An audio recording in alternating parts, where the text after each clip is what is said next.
Basic सरकार 35,400 कर दे। 35,400 क्या है?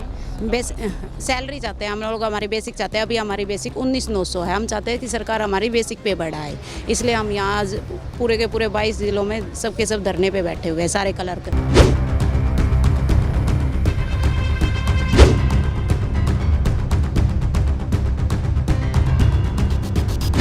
35,400 हमारा हक, 35,400 हमारा हक। 35,400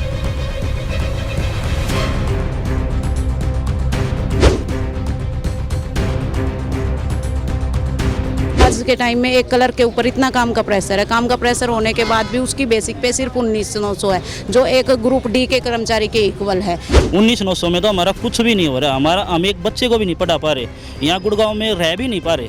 यहाँ गुड़गांव में रहने के लिए घर भी 19,900 में मिल रहा है। खाने का कहाँ से लें?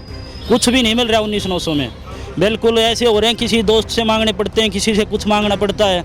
मांग मांग के काम चला रहे हैं और क्या करें। सीएस ऑफिस ने भी एक लेटर जारी किया था कि जो क्लर्क का काम है सिर्फ डायरी डिस्पैच है, लेकिन सर हम डायरी डिस्पैच तक सीमित नहीं है। हमारा सारा काम आजकल टेक्निकल हो चुका है। हमें एससीटीसी पास करना पड़ता है, उसके बाद ही हमें इंक्रीमेंट लगता है। अदरवाइज सर जो भी एक क्लर्क है विदाउट एससीटीसी सिर्फ 19,900 पे ही अटका रहेगा। एक ही मांग है 35,400 तो ये हमारा धरना तब तक जारी रहेगा जब तक हमारी मांगे सरकार नहीं मान लेती है। वर्कलोड इतना है तो क्या हम इतना कम काम करते हैं कि 19,900 के लायक है, जिसमें हमारा गुजारा तक नहीं चल पा रहा है, हम अपने बच्चों की पढ़ाई नहीं करवा पा रहे हैं। अगर बोझ है तो सरकार अपनी पेंशन रोक दे। मंत्रियों की पेंशन 1 पे 2, 2 से 3 ले रहे हैं। पेंशन रोक दो, बोझ है जी, वो नहीं करेंगे। तनख्वाह 19,900। नमस्कार, मैं तनुज पांचाल और आप देख रहे हैं न्यू इंडिया न्यूज़ नेटवर्क। इस वक्त मैं मौजूद हूं गुरुग्राम के लघु सचिवालय के सामने। यहां पर कुछ कर्मचारी अनिश्चितकालीन हड़ताल पर बैठे हैं। कैमरामैन से कहना चाहूँगा एक बार दिखाइए, बैनर वहां पे है, उस पर लिखा हुआ है CAWS के बैनर तले ये कर्मचारी बैठे हुए हैं। इनकी क्या मांग है, इनसे ही जानने की कोशिश करूँगा आखिर क्यों बैठे और क्या है इनकी मांग। मैम नाम बताइए sir. Yogita DC office Gurugram. आप क्यों बैठे हो? मतलब हम यहाँ 35,400 के लिए बैठे हुए हैं। हम चाहते हैं हमारी बेसिक सरकार 35,400 कर दे। 35,400 क्या है? सैलरी चाहते हैं हम लोग, हमारी बेसिक चाहते हैं। अभी हमारी बेसिक 19,900 है। हम चाहते हैं कि सरकार हमारी बेसिक पे बढ़ाए, इसलिए हम यहाँ आज पूरे के पूरे 22 जिलों में सबके सब धरने पे बैठे हुए हैं, सारे क्लर्क, उनके साथ असिस्टेंट, DSR सब धरने पे बैठे हुए हैं। सरकार ने पटवारियों की, MPHW की और बाकियों की, JBT टीचर्स वगैरह की, सबकी डिमांड आज तक बढ़ाई है। आज तक हरियाणा में क्लर्कों की कभी नहीं बढ़ी है। क्लर्कों की इन सब की 3 टाइम्स में रिवाइज हो चुकी है। हमारी 1957 से कोई नहीं चल रही, ऐसे ही चल रही है। बेसिक पे थोड़ी थोड़ी सी इंक्रीज हो रही है। मतलब एक आज के टाइम में एक क्लर्क के ऊपर इतना काम का प्रेशर है। काम का प्रेशर होने के बाद भी उसकी बेसिक पे सिर्फ 19,900 है, जो एक ग्रुप डी के कर्मचारी के इक्वल है। फिर क्या डिफरेंस है ग्रुप डी में और ग्रुप सी में? अच्छा, आपको क्यों लगता है कि आपकी ये कम है वेतन? हमारा वेतन कम है। हमारे ऊपर काम का इतना ज़्यादा बर्डन होता है। काम की समीक्षा करो, महंगाई देखो आप। सबसे मेन तो हमारा काम चेक किया जाए, काम की समीक्षा करो। 2014 में भी सरकार ने बोला था कि काम की समीक्षा की गई थी, मतलब सरकार ने कर दिया था। उसके बाद बोला था कि जैसे ही हम लोग सत्ता में आते हैं तो हम लोग कर देंगे। उसके बाद समीक्षा के बाद उसमें कोई वो नहीं हुआ, चेंज नहीं हुआ। मतलब काम देख के भी हमारे में सैलरी में कोई इंक्रीमेंट वगैरह कुछ नहीं हुआ। बेसिक पे 19,900 होने के बाद हम काम जितना करते हैं, हमें टेक्निकल काम भी कराए जाते हैं, तो एक टेक्निकल सैलरी दी जाए ना। हमसे जब टेक्निकल काम करा रहे हैं तो एक क्लर्क को बोला जाता है कि आपको SCTC पास करना पड़ेगा। जब तक हम कंप्यूटर का डिप्लोमा होना चाहिए या हमारे पास, जब हमारे पास कंप्यूटर की नॉलेज है तो एक टेक्निकल फील्ड हो गया ना हमारा, तो एक टेक्निकल सैलरी भी दो हमें। बाकी क्या मांग रहेगी आपकी? जब तक 35,400 नहीं होते हम लोग ऐसे ही धरने पे बैठे रहेंगे। सर नाम क्या है? मैं हरिओम गुजर, अपने CSWS का प्रधान गुरुग्राम। हमारी एक ही मांग है 35,400 तो ये हमारा धरना तब तक जारी रहेगा जब तक हमारी मांगे सरकार नहीं मान लेती है। क्यों मान ले सरकार आपकी मांग? सरकार लड़ाई इसलिए लड़ रहे हैं हम कर्मचारी, क्योंकि आज के महंगाई को देखते हुए एक आम आदमी का गुजारा करना बहुत ही मुश्किल हो रहा है। इस समय में महंगाई इतनी ज़्यादा है कि हम अपने एक बच्चे को सरकारी स्कूल में के अलावा दूसरे अगर प्राइवेट स्कूल में पढ़ाना चाहते हैं तो हम उनका अपने बच्चे का दाखिला तक नहीं करवा सकते। आज का महंगाई का दौर इतना है कि एक 19,900 के अंदर कर्मचारी सिर्फ या तो अपना पेट भर सकता है, बच्चों को पढ़ा सकता है, एक ही काम कर सकता है। तो हमारे कर्मचारी साथी इसीलिए चाहते हैं कि हम, ताकि हमारे बच्चों का भविष्य सुरक्षित रह सके, हम अपने बच्चों के लिए कुछ कर सकते, जैसे हमारे माता पिता ने हमारे लिए कह रहा है, हम भी चाहते हैं कि हम अपने बच्चों के भविष्य को सुधार सके। जो वो जॉब करते हैं, बच्चों को छोड़ के आते हैं, वर्क जो हमारे ऊपर इतना भारी लोड है। 19,900 से सीधा 34 नहीं 35,400 सर। सीधा 35। हाँ जी 35,400। ज़्यादा नहीं, कितना 10,000 का फर्क पड़े, 10-12,000 स्केल ही इतना आता है ग्रुप सी का, हर एक का स्केल यही है सर। कब तक रहेगा अभी? ये धरना सर जब तक जारी रहेगा जब तक सरकार हमारी मांगे नहीं मान लेती है। आपको लगता है सरकार मांग लेगी? वो सरकार बताएगी मान। आपको ये लगता है कि मान लेगी? हमें लगता है सर मजबूर होना पड़ेगा।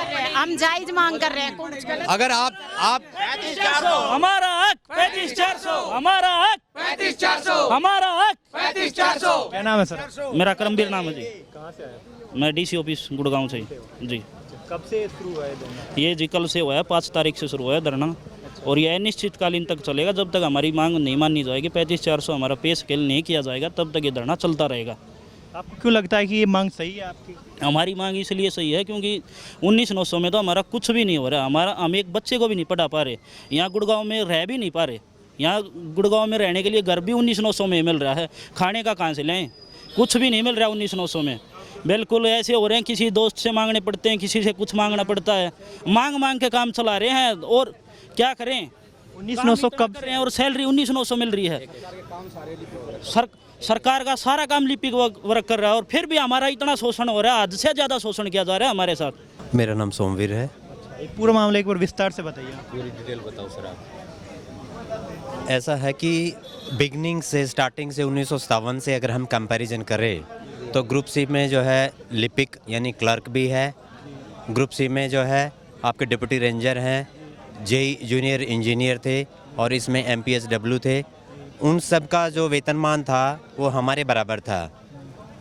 हर 10 वर्ष के बाद जो पे कमीशन आता गया उसमें जो है क्लर्क को छोड़ करके बाकी को कंपैरेटिवली कुछ न कुछ % बढ़ा दिया गया। अभी जो वर्तमान में जो पे कमीशन आया था 2016 में, उसमें जो है जो लिपिक है, क्लर्क है, उसको जो बेसिक जो सैलरी थी, बेसिक जो पेमेंट थी वो कर दी है 19,900। वेर एज जो बाकी जो ग्रुप सी की जो पोस्ट थी उनको जो है जैसे पटवारी है उसको 32,100 पे कर दिया है और जो जेई है उसकी भी सभी की मतलब बढ़ा दी गई है। एक केवल लिपिक ऐसा रह गया है जो कि 19,900 बेसिक पे आज भी अटका हुआ है। हमारी मांग इसलिए जायज़ है क्योंकि क्लर्क जो है किसी भी डिपार्टमेंट में जो काम होता है क्लर्क से शुरू होता है और क्लर्क पे ही जाके उसका जो है ख़त्म होता है। वो फिर क्लर्क का काम जो है वो टेक्निकल भी है क्योंकि हमें SETC पास करना पड़ता है, हमें कंप्यूटर जो है वो भी ऑपरेट करना होता है, हमें बहुत कुछ करना होता है। लेकिन सरकार ये कह रही है कि आप कोई भी टेक्निकल काम नहीं करते हैं, जबकि हम टेक्निकल काम कर रहे हैं। जब इतना काम करते हुए हमें जो है बाकी जो ग्रुप सी पोस्ट की जो पोस्ट थी उनसे नीचे रख दिया गया, तो क्यों ना हम अपनी सही जो है जो लीगली जो राइट है और मॉरली भी जो राइट है हमारी डिमांड जो मांग, तो उसके लिए हम ये धरना दे रहे हैं। और ऐसा नहीं है कि हमने 5 तारीख से ही शुरू किया है, इसके लिए हमने पहले भी लगभग 2.5 साल से हमारा ये प्रयास जारी है। 18 जून को करनाल में CM हाउस का घेराव किया गया था। करनाल के जो मेयर थे उन्होंने हमें आश्वासन दिया था कि 4 जुलाई से पहले सरकार जो है हरियाणा सरकार आपको बुला लेगी, लेकिन हमें नहीं बुलाया गया है। तो मजबूरी वजह जो हमें आज से मतलब 5 तारीख से हड़ताल करनी पड़ी है। कब तक रहेगी हड़ताल? जब तक सरकार हमारी उचित मांगों को नहीं मान लेती है, जो कि 35,000 उचित है आपकी? बिल्कुल उचित है जी, हमारी मांग जो है जायज़ है, उचित है। क्या कहना चाहेंगे सरकार से? सरकार से हमारी एक ही मांग है कि हमें 35,400 जो है वो दे दिया जाए, ताकि हम जो है इस समाज में आज इस महंगाई के दौर में अपने बच्चों का पालन पोषण जो है अच्छे से कर सके, उनको अच्छे से पढ़ा सके और एक इज्जतदार जो है नागरिक बनने में जो है बीइंग ए पेरेंट्स हम उनको पूरा सहयोग करें। मामले में जब से आप बैठे हो कल से, कोई समर्थन मिला है? कोई राजनीतिक तौर पर कोई नेता आया हो आपका समर्थन के लिए? नहीं सर, जैसे कि आज हमारे पास ये आप पार्टी से भी आए थे, लेकिन हमने सभी पार्टियों को बोल दिया कि ये हमारी लड़ाई खुद की है, हमें किसी पॉलिटिकल पार्टी की सपोर्ट की ज़रूरत नहीं है। ये हमारी खुद की लड़ाई है, इसमें हम किसी भी वोट का मुद्दा या किसी भी इस तरह का राजनीतिक मुद्दा हम इसको नहीं बनाएंगे। 2016 से आप क्यों नहीं बैठे धरने पर? आपकी 2016 से 19 इसमें सर बता देता हूँ कि स्टार्टिंग में क्या होता था कि कल रख के इतनी गैदरिंग में कभी सरकार ने भर्ती ही नहीं की थी। पहले लगते थे अडॉक पे लगते थे, फिर उनका पक्का करते थे या फिर ग्रुप डी से लग के ऐसे प्रमोट होते थे। तो एक हमारी एकता की कमी रही है। लेकिन ये अक्सर 2014 में भी है कि जब हमें मालूम हुआ, हमारे जो सीनियर्स थे उन्होंने प्रयास किया था, और 2014 में जब एक कमेटी की रिपोर्ट तैयार हुई थी तो उसमें भी हमारी जायज़ मांग का उन्होंने भर ली थी और उन्होंने ये आश्वासन दे दिया था कि हम दोबारा से सत्ता में आएंगे तो हम इसको लागू कर देंगे। 2014 के बाद सत्ता परिवर्तन हो गया और उन्होंने हमें पीछे छोड़ दिया। कब तक हो सकती है मांग पूरी आपके हिसाब से? हम तो सर यही चाह रहे हैं कि जैसे कि जितने हम अपनी स्ट्रेंथ देख रहे हैं, अपने साथियों का जोश देख रहे हैं, तो हम सोच रहे हैं कि जल्दी सरकार अपने बैक फुट पे आ जाएगी, अपना अडिग रवैया उसको छोड़ देगी और हमारी बात सुन ली जाएगी। क्यों लगता है आपको आपकी मांग जायज़ है? सर इसलिए लगता है क्योंकि हम आजकल, पहले सर शुरू में ये होता था कि सब, जैसे कि CS ऑफिस ने भी एक लेटर जारी किया था कि जो क्लर्क का काम है सिर्फ डायरी डिस्पैच है, लेकिन सर हम डायरी डिस्पैच तक सीमित नहीं है। हमारा सारा काम आजकल टेक्निकल हो चुका है, हमें SCTC पास करना पड़ता है, उसके बाद ही हमें इंक्रीमेंट लगता है। अदरवाइज सर जो भी एक क्लर्क है विदाउट SCTC सिर्फ 19,900 पे ही अटका रहेगा। सर टेक्निकल से मैं कहूँ HRMS हो गया, ODMS हो गया, जो भी सारे पेंशन केसेस जाते हैं, या फिर HRMS से जो सैलरी का काम होता है, रजिस्ट्री से लेकर लाइसेंस से लेकर MRC मोटर व्हीकल, सारी चीज़ें जो है टेक्निकल है और हर जगह क्लर्क है। सर आप बिल क्लर्क ले लीजिए, वो HRMS पे काम करता है, पेंशन केसेस लीजिए, सारे अपलोड करना, ये सब कुछ करना सारा टेक्निकल वर्क है। और सर हमें ये कहा जाता है कि आप लोगों का काम डायरी डिस्पैच का, जब सिर्फ हमारा डायरी डिस्पैच का है तो सर फिर हमारी सैलरी, हम उतना काम क्यों करें? और फिर नोटिंग, ड्राफ्टिंग, स्टार्टिंग से लेकर ड्राफ्टिंग तक सारा क्लर्क करता है, और अगर हमारा इतना ही है तो सर फिर अब क्यों आपको नहीं लगता कि सरकार इतना ज़्यादा वेतन आपका एकदम बढ़ाते तो सरकार के बजट पर? उसका एक रीज़न है, जब हमारे लेवल के बाकी जो अपनी JBT हैं, ग्रुप C के बाकी वो हैं, उनमें जो 35,400 है तो सर हमारा क्यों नहीं? हम भी तो सर उतना ही काम कर रहे हैं और आज की डेट में क्लर्क सबसे ज़्यादा काम करता है। तो आपको जायज़ लगती है? सर बिल्कुल जायज़ लगती है। एकदम से सरकार इतना बढ़ा सकती है आपके हिसाब से? सर हमने अपनी मांग रखी है और सर बढ़ानी चाहिए, सरकार को बढ़ानी पड़ेगी। सरकार को से बैठे हैं यहाँ? हम जी 5 तारीख से बैठे हैं। हाँ जी। क्या मांग है आपकी, आप बताइए। ये बच्चों के लिए भाई स्केल बढ़ाने के लिए है। मैं तो असिस्टेंट हूँ, बाकी इनके सपोर्ट के लिए बैठी हूँ मैं। तो लगता है कि मांग सही है इन लोगों की? बिल्कुल सही मांग है। वेतन एकदम से इतना ज़्यादा सरकार बढ़ाए, सरकार के बजट पर फर्क नहीं पड़ेगा? भैया नहीं पड़ेगा, मेरे ख्याल से तो नहीं पड़ना। हम इतना टैक्स दे रहे हैं, पब्लिक इतना टैक्स दे रही है, तो अचानक से इतना ज़्यादा वेतन मांगना सही है क्या? बिल्कुल सही है। अब गुड़गांव में आप ही देखो, इतने थोड़े से पे में गुजारा चल सका है। घर का किराया देंगे, हिसार से है, कोई भिवानी से है, कोई कहीं से है, दूर दूर से बच्चे आए हैं। क्या नहीं चाहिए यहाँ पे गुड़गांव में? 2-2.5 साल से हमने रिक्वेस्ट भी की है, हर तरीके से कहा है कि आराम से गवर्नमेंट हमारी बात मान ले। 18 जून को रोज़ प्रदर्शन हुआ, उन्होंने टाइम दिया कि 4 जुलाई तक हम आपकी CM साहब से मीटिंग करवा देंगे, लेकिन उन्होंने कोई रिस्पॉन्स नहीं दिया। हमने वो तभी कह दिया था कि भाई 4 तारीख तक यदि हमारी मांगे मान ली जाती है तो ठीक है, अदरवाइज़ हम 5 तारीख से परमानेंट धरने पर बैठेंगे। अगर आपकी मांग जायज़ है तो सरकार फिर सुन क्यों नहीं रही है? अब ये बात तो वही जाने। तो आप भी तो देश के वोटर रहे हो। हाँ जी।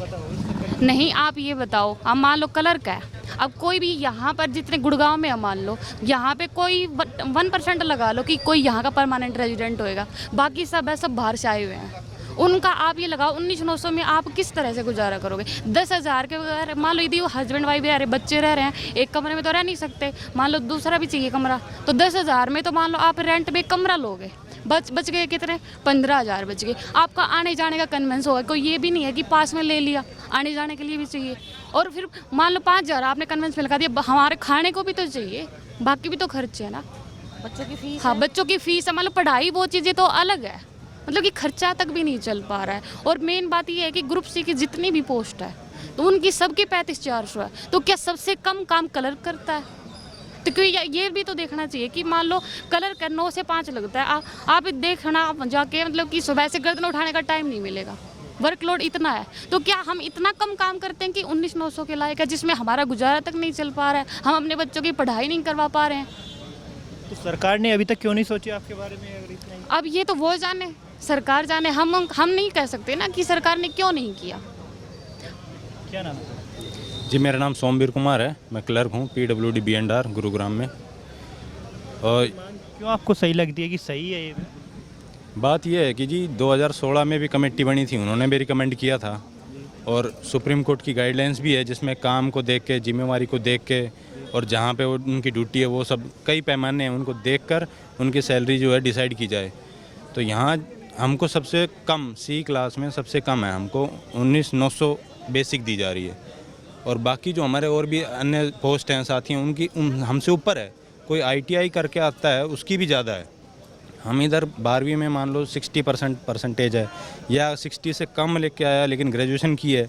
एक ग्रेजुएशन करके जो बंदा आ रहा है क्लर्क लग रहा है उसकी ITI वाले से कम है और काम सारा ऑनलाइन पोर्टल पे, कंप्यूटर पे और वर्कलोड धीरे धीरे बढ़ता जा रहा है। और कभी कभी तो हमको चंडीगढ़ भी जा रहे हैं, कोई कोर्ट केस भी करने जा रहा है। एक क्लर्क का काम नहीं है लेकिन फिर भी वो कर रहा है डिपार्टमेंट के लिए। सब कुछ करते हुए उसको सबसे कम, उसकी डिग्निटी बिल्कुल जीरो। तो ऐसे में वो कैसे काम करेगा? जब तक वो मोटिवेशन नहीं रहेगी उसके अंदर काम करने की, करेगा कैसे? तो हम यही चाहते हैं कि सम्मानजनक उसको वेतन मिले, उसकी डिग्निटी बनी रहे और डिग्निटी अच्छी रहेगा, मोटिवेशन रहेगा तो अपने आप काम करेगा, डिपार्टमेंट अच्छी काम करेगा, एफिशिएंसी आएगी, लोगों का ज़्यादा से ज़्यादा काम होएगा। प्रदेश भर में इतने सारे क्लर्क हैं, एकदम से सरकार इतना ज़्यादा जो उनका वेतन कर दे तो सरकार के बजट पर फर्क नहीं पड़ेगा? नहीं सर, देखिए बात ऐसी है, इतने ज़्यादा क्लर्क हैं और इतना बढ़ेगा कोई दिक्कत नहीं है। सरकार जैसे हमको देगी हम उसी को एक्सपेंडिचर करेंगे, सरकार का टैक्स कलेक्शन होएगा। एक तरीके से इकोनॉमी बूस्टअप ही होती है। सरकार जब भी इकोनॉमी को एक्सपेंड करना चाहती है, जैसे कोरोना में भी हुआ, महिलाओं के खातों में जनधन में 2-2 हज़ार रुपये या 200-200 रुपये जैसे भी उन्होंने खुद दिया। मनरेगा में उन्होंने ज़्यादा से ज़्यादा काम दिया। क्यों? ताकि इकोनॉमी एक्सपेंड करे। अगर सैलरी देती है तो मेरे पास मान लो आज 2 व्हीलर है, मैं 2 व्हीलर से मजबूरी में आ रहा हूँ, मौसम ख़राब है तब भी आ रहा हूँ, तो मैं क्या करूँगा? एक छोटी सी कार का अरेंज करूँगा। कार खरीदूँगा तो गवर्नमेंट को टैक्स मिलेगा, घूम फिर के गवर्नमेंट के पास ही आना है। कहीं ऐसा नहीं है बोझ है। अगर बोझ है तो सरकार अपनी पेंशन रोक दे। मंत्रियों की पेंशन 1 पे 2 से 3 ले रहे हैं, पेंशन रोक दो, बोझ है जी, वो नहीं करेंगे। तनख्वाह 19,900। तो सरकार आप लोगों की अनदेखी कर रही है? बिल्कुल अनदेखी कर रही है, अन्याय कर रही है। पहले भी मांगे उठी हुई हैं, फिर भी उन्होंने कुछ नहीं सुना। ज्ञापन भी दिए MP को, DC को, MLA को, अखबारों में भी पहले दिए, शांतिपूर्वक जितने भी तरीके थे सब कर लिए। करनाल में भी गए, रोष प्रदर्शन भी हुआ, सब कुछ फेल हुआ। मजबूरी में हमको अपने दिल पे हाथ रख के मजबूरी में अपना काम धंधा छोड़ के यहाँ टेंट के नीचे इस हालात में बैठना पड़ रहा है। अगर सरकार ने आगे भी आपकी ये बात नहीं मानी तो आगे क्या कार्रवाई होगी?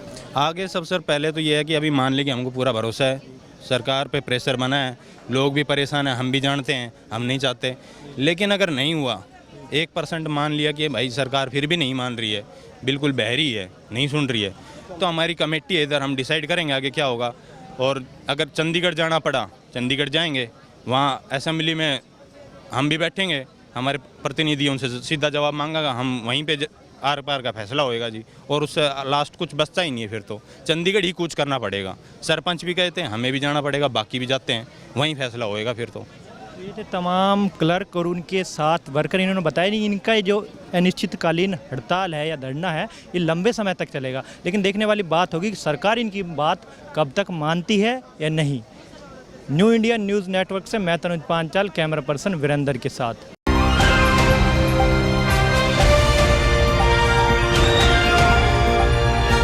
दिल्ली, हरियाणा, उत्तर प्रदेश, राजस्थान की हर खबर के साथ देखते रहिए न्यू इंडिया न्यूज़ नेटवर्क।